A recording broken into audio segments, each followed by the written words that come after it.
You opened your phone for 2 minutes. And suddenly 2 hours disappeared.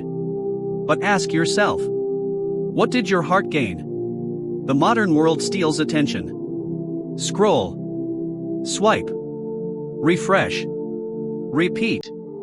Your mind stays busy. But your heart stays empty.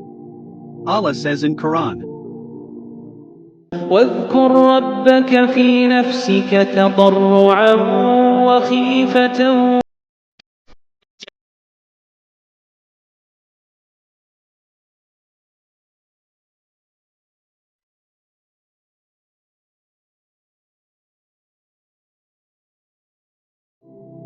Remember your Lord within yourself with humility and fear, without loudness in words, morning and evening, and do not be among the heedless.